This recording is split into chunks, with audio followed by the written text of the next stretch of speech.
The story begins long before the day my son caught our nosy HOA busybody fumbling at our front door with what she proudly referred to as her master key, because to understand how outrageous that moment was, you need the full backdrop of how we ended up in this neighborhood, how the HOA came to think they were lords and masters of our property, and how the culture of entitlement among certain neighbors fermented into the absurd confrontation that would later unfold. My wife and I bought this house 10 years ago, moving in with our then 4-year-old son, a small, sturdy brick home in what was advertised as a tight-knit, well-managed community, the kind of place with tree-lined sidewalks, neat lawns, and a glossy brochure that bragged about safety, harmony, and pride of ownership. At first, it seemed almost too good to be true. Neighbors waving from porches, families out biking together, holiday decorations coordinated across the whole block. But as anyone who has ever dealt with a homeowners association knows, beneath the picture-perfect surface often lurks a web of rules, power plays, and self-appointed enforcers. The HOA in our neighborhood was run by a handful of board members, most of them retired or working part-time, who treated the community like their personal kingdom. And at the heart of it all was the woman we came to know as Karen, though of course that's not her real name.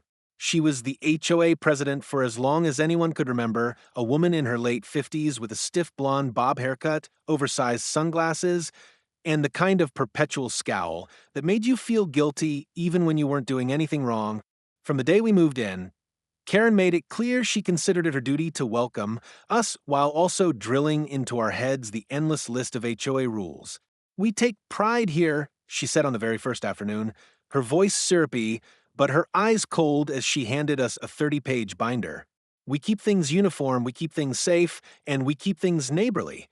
That last word, neighborly, would come to feel more like a threat than a value. Still, we tried to make the best of it. For years, we paid our dues, trimmed our hedges to regulation height, and bit our tongues whenever Karen marched up to nitpick something insignificant like the color of our patio umbrella or the fact that our son's basketball hoop wasn't tucked away after every use. My wife was more patient about it than I was, saying we should just humor Karen and avoid conflict. But as our son grew older, it became increasingly clear he shared my skepticism about her constant hovering. By the time he was 14, he had already nicknamed her the sheriff and would roll his eyes whenever she appeared, clipboard in hand, to document supposed violations. He saw through her act early on, recognizing that she thrived not on community spirit, but on control. One summer, we got a warning letter because our trash can was visible from the street for a grand total of 2 hours after pickup. Another time, she actually fined us for having unauthorized holiday lights because our string of blue bulbs wasn't on the HOA-approved list of colors. It became a running joke in our family. How long would it take for Karen to notice if we so much as breathed too loudly in our own yard? But underneath the humor was a simmering frustration, because no matter how absurd her behavior, the HOA board always backed her up. Then came the incident that really started the snowball rolling toward the infamous master key confrontation. It was late spring, a warm Saturday afternoon, and my son, now 16, tall, athletic, and not the least bit intimidated by Karen, had left his bike propped on the porch while he ran inside for some water. Within minutes, Karen was there, snapping photos of the bike and scribbling notes. My son caught her red-handed and asked what she was doing, to which she replied, "Bikes left unattended are a safety hazard and an eyesore." He laughed in her face, told her it was none of her business, and came inside to tell me. That exchange set off a string of increasingly tense encounters between them. Karen seemed offended that my son wasn't cowed by her authority the way many of the adults were. He was quick with comebacks, pointing out how ridiculous her rules were, and I think that bruised her ego. From then on, she started targeting us more aggressively, letters, fines, and even showing up unannounced to inspect our property. One day, she actually leaned over our fence to take pictures of our backyard garden, claiming our tomato stakes were too tall and could be seen from the street. I filed complaints against her harassment, but of course the board dismissed them, since Karen practically ran the whole operation. My wife kept urging me to stay calm, reminding me we didn't want to make things worse, but the truth was Karen had already decided we were on her blacklist. Which brings me to the day she tried her so-called master key on our door. It was a humid Thursday afternoon in late August. My wife was at work, and I had gone out to run some errands, leaving our son, now 17, independent and perfectly capable of handling himself, at home. He was upstairs in his room, playing guitar, when he heard a rattle at the front door, like someone jiggling the knob. At first, he thought maybe I had come back early and forgot my key, but when he looked out the upstairs window, he froze. There was Karen standing on our porch with a large keyring in hand, methodically trying different keys in our lock. My son later told me his first reaction was disbelief. Who, in their right mind, would think they had the right to unlock someone else's door? But as he watched, Karen muttered to herself, clearly frustrated, saying things like, "This should work," and they must have changed it. My son's disbelief quickly turned to anger. He grabbed his phone, hit record, and marched downstairs. By the time he flung open the door, Karen had a key halfway in the lock and nearly jumped out of her skin. The video he captured still makes my blood boil and laugh at the same time. You can hear him say, calm but firm, "Excuse me, what exactly do you think you're doing?" Karen stammers, caught completely off guard, her face flushing red. "Oh, I was just checking maintenance," she blurts out. My son doesn't let her off the hook. Maintenance? On our front door? Without permission? With keys? He pans the camera down to show her jangling keyring. She tries to snatch it away from view, then launches into a rambling explanation about how, as HOA president, she has a master key to all properties for emergencies and that she was concerned because she thought maybe we'd left our door unlocked. My son calls her out immediately. "This isn't your property. You don't get to try keys in our door. That's trespassing." Karen, clearly rattled, starts sputtering about community safety and how she has the authority to make sure everything is in order. My son, standing his ground, tells her point blank, "If you don't get off our porch right now, I'm calling the police." That's when Karen's composure completely cracks. She waves her hands, insisting she didn't mean any harm. But her voice rises in pitch, betraying her panic. "Don't you dare threaten me," she screeches. "I have every right to be here." My son, still recording, just raises an eyebrow and says, "Keep talking. The cops will love this." At that point, Karen finally backs away, muttering curses under her breath as she storms off down the sidewalk. But the damage was done. My son had caught her red-handed, and we now had video evidence. When I came home later and he showed me the footage, I felt a surge of pride mixed with fury. Pride because my son had handled himself with maturity and composure in the face of outright trespassing, and fury because this woman had crossed a line so bold, so invasive, that there's no way we could let it slide. That moment would ignite a battle with the HOA that exposed just how deep Karen's obsession with control ran and how far she was willing to go to maintain her grip on the neighborhood. When the video of Karen fumbling at our door with her so-called master key started circulating, first among a few close friends and neighbors, then much wider thanks to my son's quick thinking in sharing it online, the cracks in her carefully constructed facade of authority began to show in ways I don't think even she could have anticipated, because Karen had always operated from a position of intimidation and secrecy. She thrived on people being too embarrassed, too busy, or too conflict, averse to stand up to her, which meant she could enforce the HOA rules however she pleased, making up half of them on the spot, confident no one would challenge her version of events. But when the video was out there, raw and undeniable, suddenly the balance shifted, and it wasn't just my family seeing her for what she really was, but dozens of our neighbors who had long whispered complaints behind closed doors, but rarely dared to speak out. The first sign that things were about to escalate came in the form of a furious letter from the HOA board, delivered to our mailbox just 3 days after the incident, accusing us of defamation, harassment, and disruptive behavior for filming and publicly humiliating the HOA president. The irony was laughable.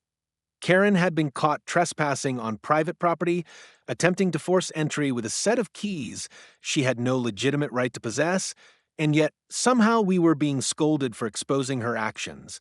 My wife read the letter aloud at the dinner table, her voice dripping with disbelief, and my son practically doubled over laughing at the absurdity. They sound more worried about her embarrassment than the fact she tried to break in, he said, shaking his head.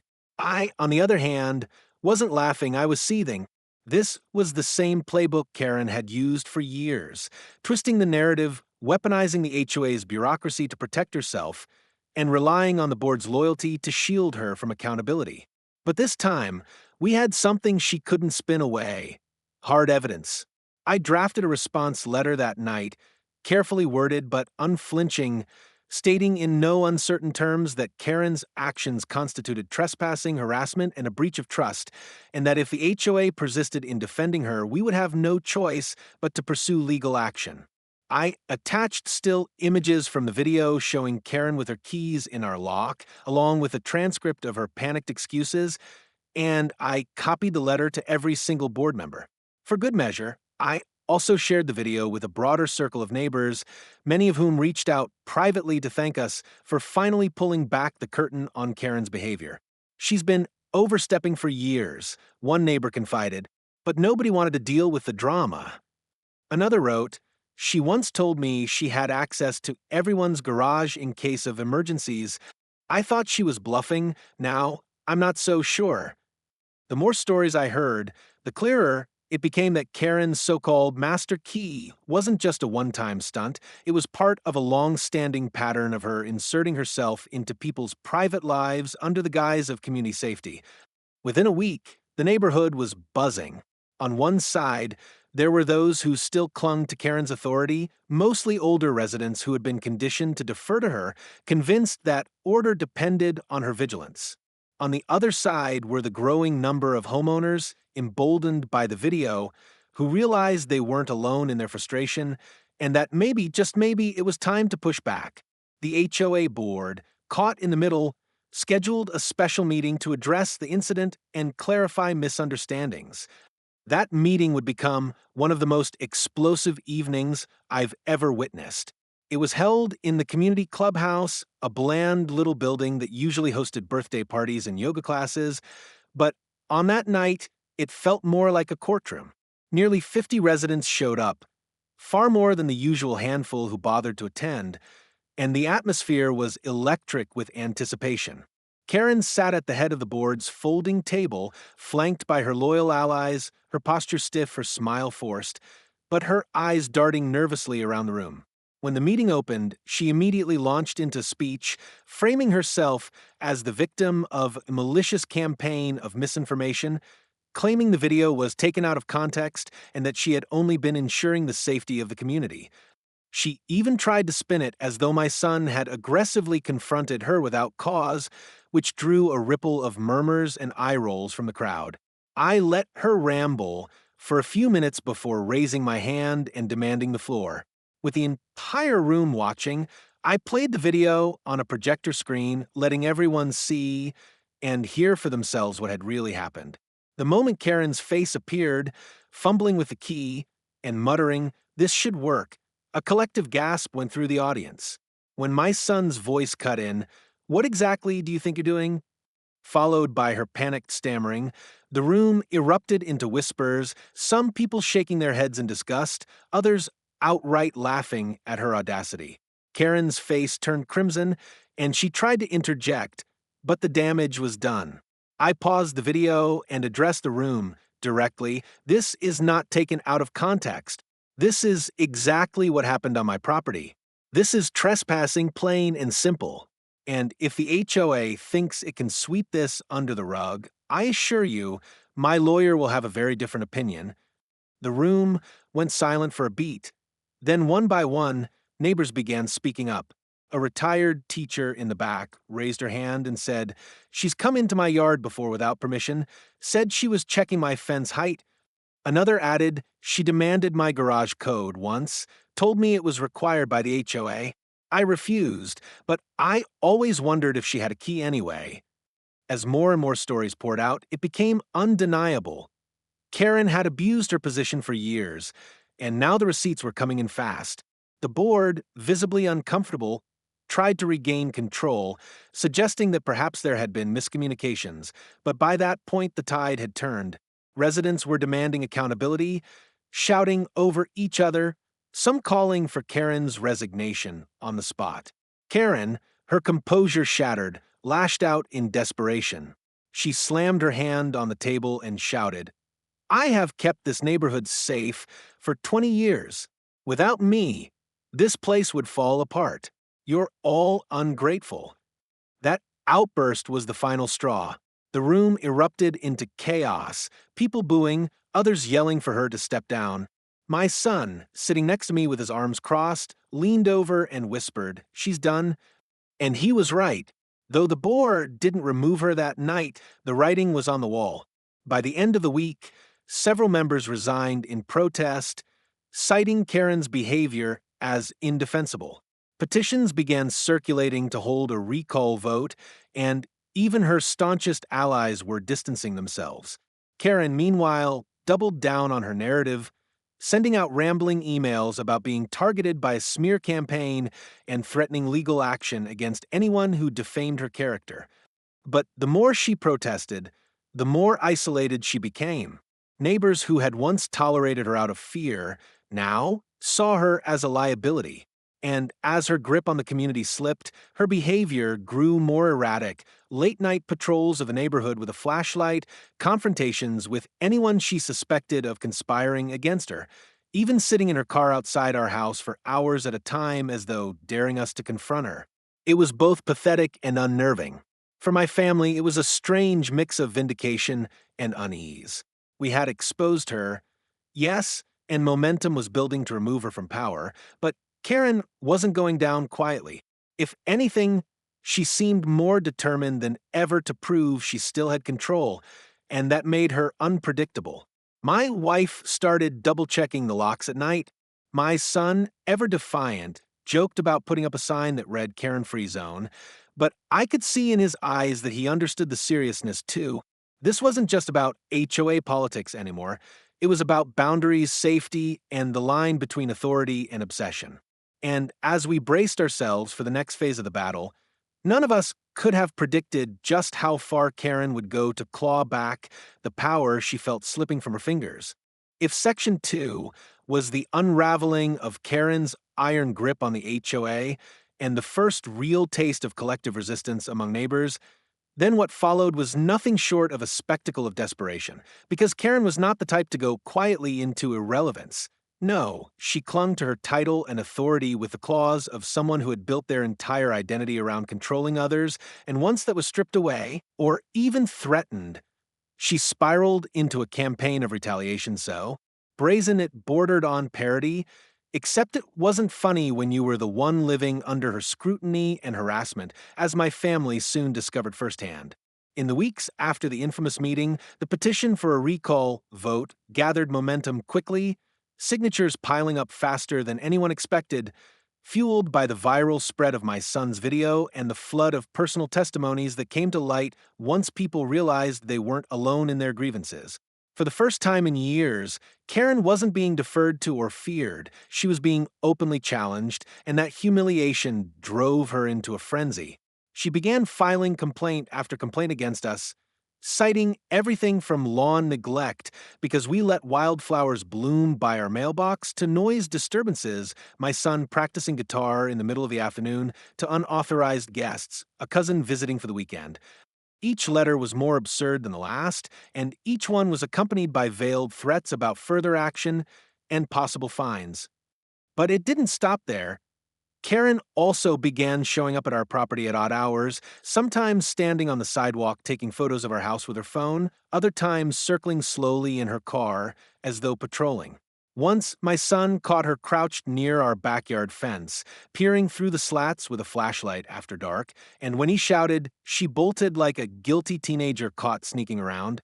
We reported these incidents to the board, but since Karen technically still held the presidency while the recall process played out, nothing was done, which only emboldened her further.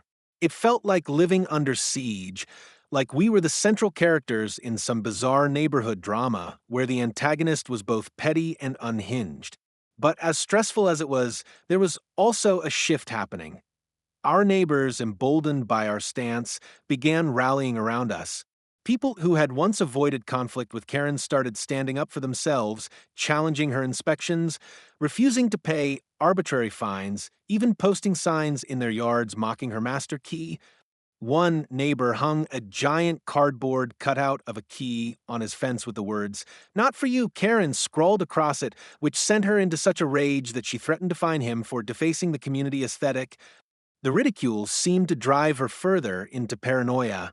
Soon she began insisting she was the victim of a coordinated attack, claiming people were stalking her and invading her privacy, which was rich coming from someone who had spent years barging into other people's business. At the height of her frenzy, she even called the police on my son, alleging that he had threatened her. The officers showed up at our door, clearly weary of her antics, and when we showed them the video evidence and explained the ongoing situation, they practically rolled their eyes, muttering something about neighborhood disputes, and leaving without taking action. That should have been a wake-up call for Karen, but instead she doubled down, sending out long, unhinged emails to the entire neighborhood at 2 in the morning, full of capital letters and accusations of conspiracies against her. The more she flailed, the more obvious it became to everyone that she was unfit to lead, and the recall vote, when it finally happened, was a landslide, overwhelmingly in favor of removing her from the board. It should have ended there, with Karen stripped of her official power, left to stew in her bitterness while the neighborhood moved on. But Karen wasn't done.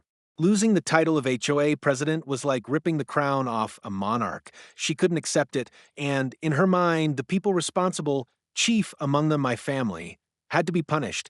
That's when the real escalation began. First came the anonymous notes slipped under our door and taped to our mailbox with messages like "Watch your back" and "You don't belong here." The handwriting was shaky but familiar, and though she tried to disguise it, we knew exactly who was behind them. Then came the petty vandalism. Our mailbox smashed open one morning, our trash cans tipped over and scattered across the street. The tires on my wife's car mysteriously deflated, not once but twice in the same week. None of it could be conclusively pinned on her, but the timing and the pattern left little doubt. My son, furious at the attacks, wanted to confront her directly, but I held him back, knowing that's exactly what she wanted, a heated reaction she could twist into further accusations. Instead, we documented everything, filing reports with the police, keeping logs of every incident.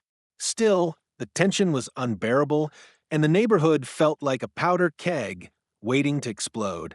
Karen, meanwhile, began recruiting a small band of loyalists, mostly the same retirees who had always clung to her authority, who patrolled the streets with her, clipboard and camera in hand, trying to enforce rules they no longer had the authority to impose. They called themselves concerned residents, but everyone else called them Karen's posse. Their antics ranged from laughable, measuring grass height with rulers, to invasive, peeking into people's garages, and each time they were confronted, they claimed they were simply maintaining standards. But their influence was waning.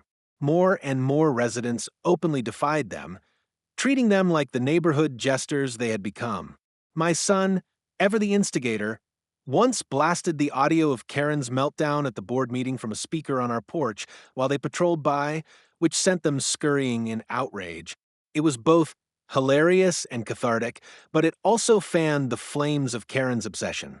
One evening, as the sun dipped low and the cicadas buzzed in the humid air, the situation finally boiled over. Karen showed up on our porch again, this time without keys, but with a stack of papers in hand, pounding on the door and shouting that we were illegally occupying our home because we had forfeited our membership in the community by refusing to comply with her rules. My son answered the door with his phone recording as always and calmly asked her to leave. Instead, she shoved the papers at him and screamed, "You don't belong here. None of you belong here." Her voice cracked, and for a moment I saw not just rage but desperation, like she was clinging to the last shred of relevance in a world that had finally rejected her. When I stepped in and told her to get off our property before I called the police, she broke down into incoherent rambling about conspiracies, betrayal, and how without me, this neighborhood will collapse. Then, in a move that stunned us all, she dropped the papers, turned on her heel, and ran, not walked, down the street, her loyalists scrambling after her like confused ducklings. That night, as we gathered the papers she had left behind, we realized they were nothing more than printouts of outdated HOA bylaws and hastily scribbled notes accusing various neighbors of sabotage. It was both pathetic and chilling because it showed just how far gone she was. By then, the neighborhood had had enough. A group of residents convened a meeting, not an official board session, but a grassroots gathering, where we openly discussed filing a restraining order against Karen, citing her harassment and repeated trespassing. For once, there was near unanimous agreement. People who had once stayed silent were now standing up, emboldened not just by my son's video, but by the collective exhaustion of years of control. Karen, stripped of her title and her influence, was now just a woman unraveling in public, and though part of me almost pitied her, the larger part knew we couldn't let sympathy cloud the reality. She was dangerous, unpredictable, and unwilling to respect boundaries. As we moved forward with legal steps, I knew the final confrontation was still ahead because Karen wasn't done fighting, not yet. And when it came, it would test just how strong we, as a family and as a community, had become in the face of her relentless obsession with control. If the first 3 chapters of this ordeal had been a slow burn of absurdity, harassment, and escalating paranoia, then the final act was a storm. The kind of showdown that felt inevitable from the moment Karen's master key scraped uselessly at our lock months earlier. Because people like her don't fade into obscurity quietly, they go out in a blaze of drama, and that blaze nearly consumed the neighborhood before burning itself out. The turning point came after weeks of mounting tension, when the restraining order paperwork we'd filed finally made its way through the system and a court date was set. Something Karen must have caught wind of, because in the days leading up to it, her behavior shifted from unhinged patrols and shrieking confrontations to something more insidious, a quiet, seething presence that lingered like storm clouds gathering over the cul-de-sac. And then, on the night everything came to a head, she exploded. It was a Friday evening in late fall, cool air settling over the neighborhood, when my son, ever vigilant, ever armed with his phone, spotted Karen's car idling at the end of our street, headlights off, just sitting there watching. He alerted me, and we both stepped outside, standing on the porch under the glow of the porch light, making it clear we saw her, hoping that acknowledgement alone might drive her off. Instead, she gunned the engine, swung her car around, and pulled right up to the curb in front of our house, leaping out with a folder clutched in one hand and a flashlight in the other, her face twisted into a mask of fury. She began shouting before she even reached the walkway. Wild accusations about fraud, sabotage, how the illegal recall had destroyed the neighborhood, how we were criminals who had no right to live there. Neighbors, drawn by the commotion, began spilling out onto porches and lawns, phones in hand, some filming, some just gawking. Because by now, everyone knew any Karen episode was going to be both ugly and unforgettable. My wife called the police immediately, but Karen wasn't waiting for backup. She stormed up the walkway, waving her folder like it was a weapon, and tried to shove past my son into the doorway. That was the moment everything crystallized, the culmination of years of her unchecked power, her obsession with control, her refusal to respect the most basic boundary, the line between her authority and our private lives. My son blocked her path with a calmness that still amazes me to this day, holding up his phone and saying in a steady voice, "Karen, you are trespassing again. Leave now, or you will be arrested." The crowd of neighbors murmured their agreement, some even shouting for her to back off. Karen, realizing she no longer had an audience of obedient subjects, but of witnesses ready to hold her accountable, faltered, her tirade breaking into frantic half-sentences. "You don't understand. I'm protecting. This is my responsibility. You're all ungrateful." Before finally collapsing onto the lawn in a dramatic heap, sobbing and clutching her folder to her chest. When the police arrived minutes later, the scene they encountered was almost surreal. A weeping former HOA president sprawled on the grass, surrounded by neighbors shaking their heads, my son calmly narrating the events on camera, and me holding the restraining order paperwork in hand. The officers, who by now were familiar with Karen's antics, didn't even bother with pleasantries. They separated her from the crowd, listened to her rambling excuses about emergencies and authority, then turned to me and my family, asking if we wanted to press charges. For a long moment, I hesitated. Part of me, worn down by months of harassment, wanted to see her in handcuffs, wanted the satisfaction of that image seared into the neighborhood's memory forever. But another part of me, the part that had seen her unravel piece by piece, recognized that what we were dealing with wasn't just malice, but obsession, maybe even illness. In the end, I settled on the path of accountability without cruelty. We enforced the restraining order, filed a formal trespassing complaint, and let the law handle the rest. The officers escorted Karen away that night, not in cuffs but in defeat, her sobs echoing down the street as neighbors filmed and whispered. And though it wasn't the explosive finale some might have craved, it was enough. It was the symbolic moment of her fall from power, the clear line drawn that she could no longer cross. In the weeks that followed, the neighborhood began to heal. A new HOA board was elected, this time made up of residents who genuinely cared about community rather than control, and their first act was to repeal half the arbitrary rules Karen had enforced for years. The basketball hoops came back out, holiday lights of every color lit up the streets, and the air felt lighter, freer, like a collective weight had been lifted. My family, once ostracized as Karen's prime targets, became something of local folk, heroes, neighbors who had stood up to the tyrant and won. And my son in particular was treated with a kind of respect usually reserved for seasoned activists rather than teenagers with smartphones. He took it in stride, joking that he was the neighborhood's official Karen Wrangler, but I could see the pride in his eyes, the satisfaction of knowing he had made a real difference. Karen, for her part, faded from daily life. Rumors swirled. Some said she moved in with a relative across town, others that she was still lurking in the area, but no longer daring to show her face in the neighborhood she once ruled.